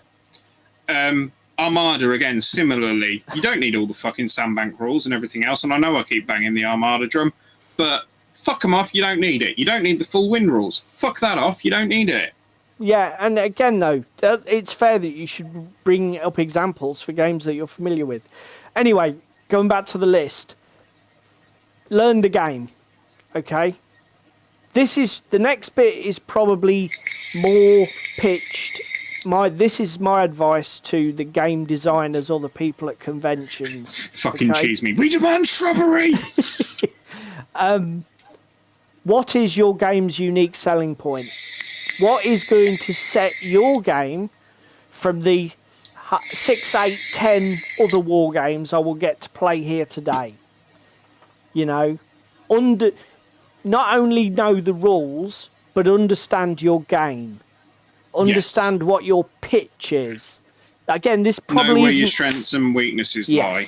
This isn't so relevant if you're flogging a game to a friend or just trying to get him on board. Again, so you've got an opponent. Here's a good example, right? Scythopian. Scythopian was when we demoed their game pre-Kickstarter. What was it, 2020? Yeah, it would at Games Expo, because they weren't there last year and they were there this year. So yeah, it must have been 2020 or 2021. Yeah, something like that. With COVID, I've got no fucking idea. It must have been 21 because it was the first con after fucking the Great Plague, wasn't it? Yeah, and it's like you said, they did one, missed one, did one, I think. Yeah. So the Scythopian guys, when we were on their stand and we said, oh, this bit's like Infinity, this bit's like bolt action, this bit's like that, they fucking took it and ran with it. And were talking to us about it and everything else, and it links to the second point or third point on your list of don't be long-winded in veterans versus noobs. They ran with it with us and talked to us about it and why they'd made these choices and that kind of thing. Okay, me and Paul are probably a little bit more technically minded than other people at the con. Yeah. But the point still stands of they saw that comment and they didn't immediately see it as a backhand or a derogatory term. It's like, yeah, no, we know it's a little bit like bolt action with how you're drawing from the bag and giving these order dice.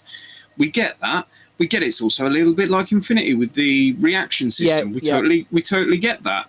But that isn't the USP of this product. The USP of this product is it brings all of them together and amalgams them into this game with these particular beautiful miniatures, because there's no fucking getting around that. The Scythopian stuff is beautiful, and there will be some pictures of it at some point because we still need to talk about the rest of Games Expo. But it amalgams all that stuff together beautifully into this one nice rule set and take it if you want it kind of thing. Yeah, to be fair, that's a pretty good synopsis. Their game's unique space is to take the sort of like the token based activation of like bolt action, like you have an order dice to assign to a unit to do something, and combine that with the reaction system of Infinity. But unlike Infinity where AROs are free, you have to burn your initiative to make your ARO. So you're constantly passing the initiative back to your opponent if you're burning your orders. It's it's similar to Zeo. It's a small thing. It is a small thing, but it's enough. Yeah. To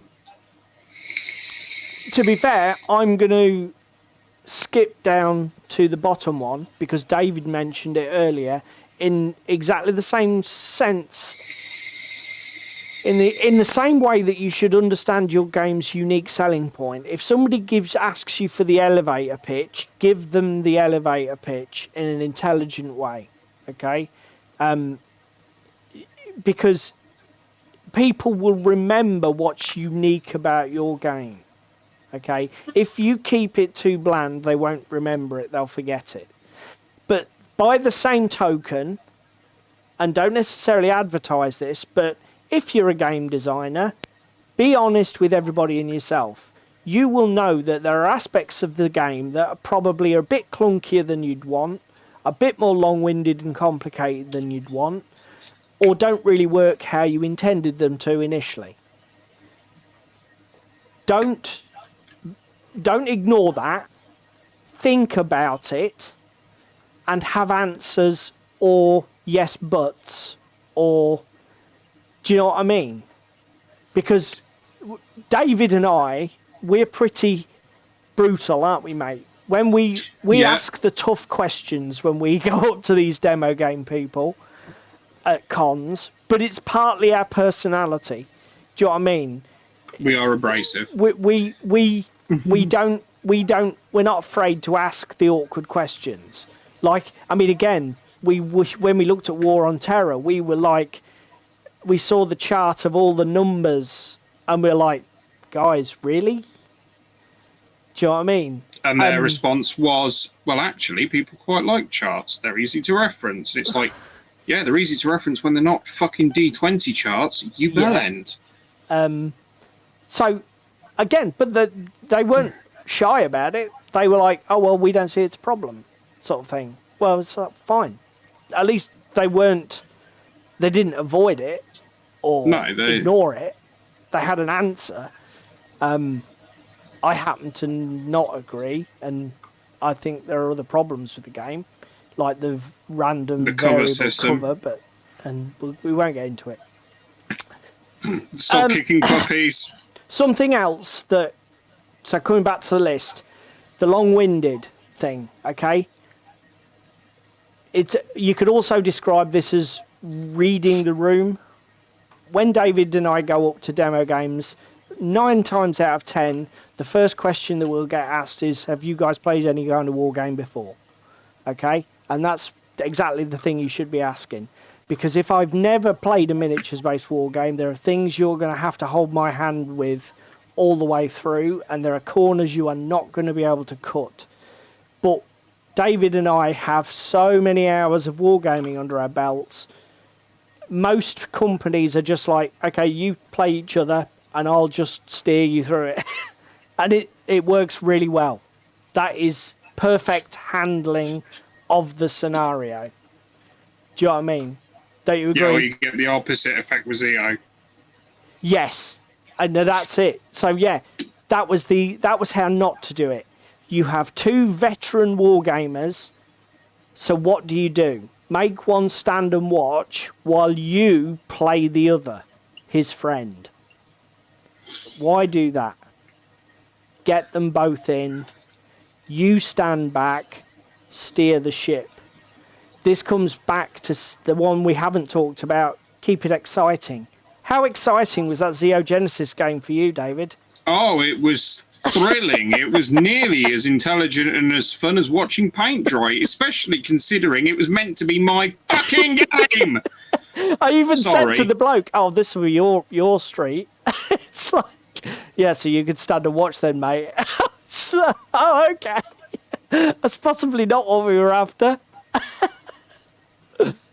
And again, I'm not salty about that in the slightest. The very nice kitsch fucking mech miniatures game, something that I even said to the bloke, I've been looking to get into this along with Gamma Walls and other things. That comment completely fell on fucking deaf ears, didn't it? Fucking wasting my breath. Oh dear. I'm not salty, you're salty. we are being slightly extreme here, because obviously we will still probably we are still going to revisit Zeo, and we're on the playtest team, or we're going to try and get on the playtest team and stuff. But again, it was a misstep. It was a faux pas. It was not a good look for them. Now then, mate, we're coming up. This is going to look like we're pros, because that is my last slide, and we've got 7 minutes to go, and I can't believe how much we've faked it. I would like to just point out something that you haven't put out that I sent you a message about. Go on, throw it. Malifaux is a prime example. Oh yes, shit! You did send me a message of the cards, and we've mentioned and touched on it already with Underworlds. Let me go back for a demo game of Malifaux. Initially, having not played it at all before, I would probably curate the opening hand and then shuffle the rest of the deck. Okay. So that that you both got options there, and people can see the options.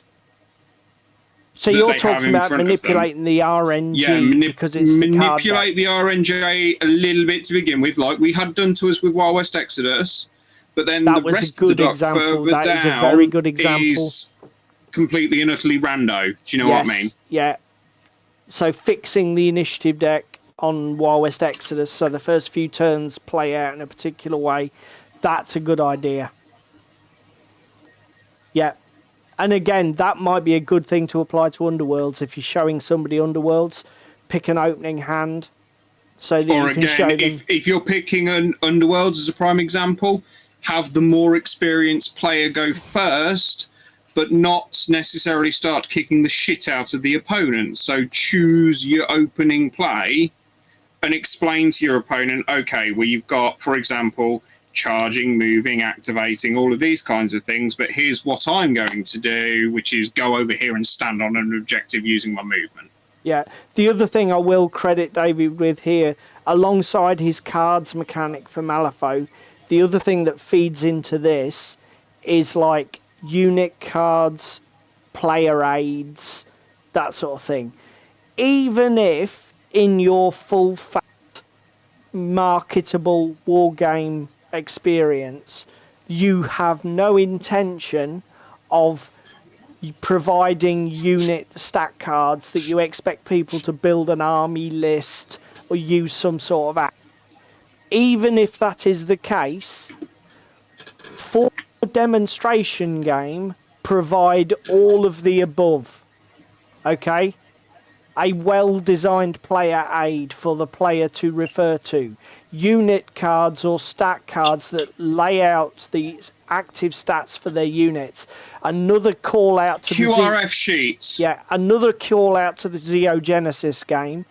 Their sheets were terrible because, like I said in our other video about this, I didn't even realise my mech had a close combat weapon because it was buried in the bottom 1.5 inches of an A4 sheet of paper, the majority of which was a big hand-drawn drawing of the mech. You know, no, that was not the layout I needed. What you needed was the artwork at the top, say, like a 2 inches by 2 inches. A 3 by 3 and then square all of the box other out. shit elsewhere. Correct. Exactly. Bad graphic design. Okay? And it's like I say, even if you don't intend to put it in your final game because you think it's unnecessary or you don't want to pay for that component and you expect the player to do some work, or it's a rulebook only game, for your demo games you need those resources. Yeah. Okay? And some players absolutely love them. And if you want to show a friend a game and have a basic word processing package and a cheap shitty printer at home, print some stuff off. I almost always print army sheets or crib sheets for people when I show them games.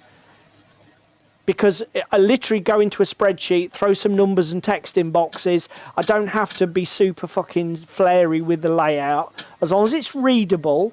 Have you seen Cheese Me's comment? What? Oh, professional, you're getting somewhere.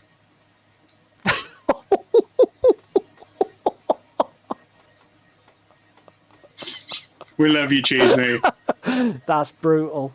Right, I'm ending it now. That's it, not even a fucking sign off or a goodbye. You fucked him off, Cheese Me.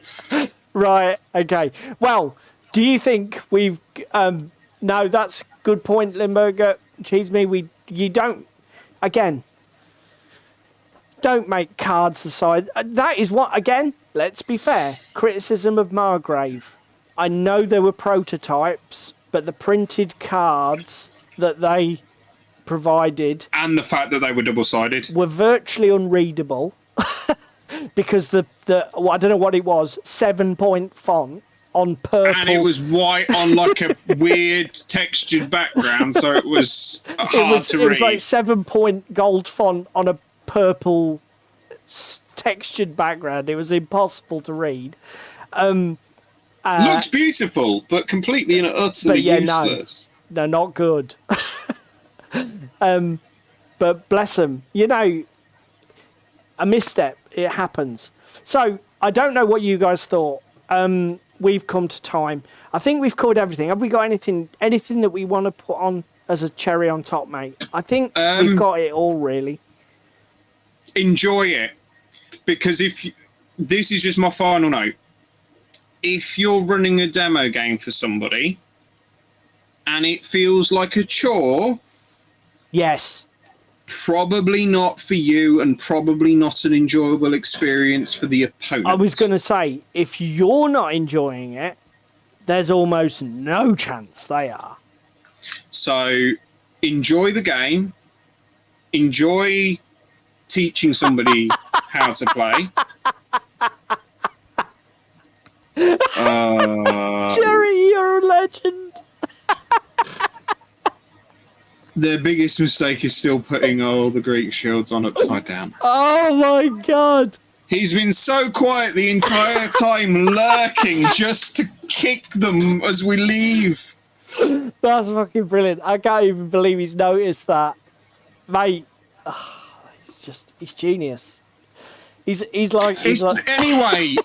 Jerry, it's not the wrong way round. It's just fantastical because it's their own world. Maybe the shields are upside down in that environment. Do you know what, Jerry? Some would say you're playing into your heritage type and becoming a bit of a chat terrorist.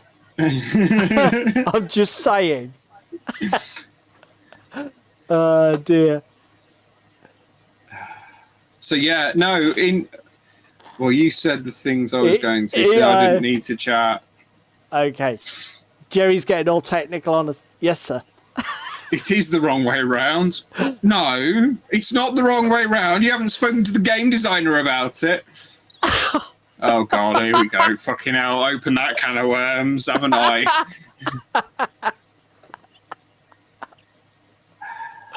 Yeah! Get him! Pitchforks! There's no V in grip. Oh, right, okay. Here we go. Right, now we've salted the Jerry troll. Yeah. So now Jerry, now we've been suitably scolded by the gaming Gandalf. Let's call it a night. Thank you very much, everybody who was in chat. You guys made the evening as usual. We hope you enjoyed the topic. We're sure we've probably forgotten loads of things or missed loads of things. I was going to say, if we've forgotten anything, throw it in the comments, throw it in chat. We'd love to hear from you guys. Another great thing to go in the comments for this episode. Have you had a demo game that was just absolutely knock your bloody socks off brilliant, or the opposite, an absolute piece of garbage that put you off a game for life? Put it in the comments below. Put your war stories down below. And because it as I say, the more games David and I play, the more we realise how important this is for our hobby to get this aspect of it right. So if you get it wrong, it can be a car crash. Yeah. And if you're a game designer, undervalue it at your peril. Because, like I say, you're asking customers to invest a lot, time, money, effort. Yes. So, right, we're going to call it. Brilliant. Thank you very much for everybody in the chat. If you can only find time to do one thing tonight, please like the stream. If you can do any of the other things that are down here in the middle of the screen, such as share, comment or subscribe, we greatly appreciate it. And it helps just a little bit to get the channel out there. Exposure and everything. Yep. We've said it time and time again on this show. Every little helps.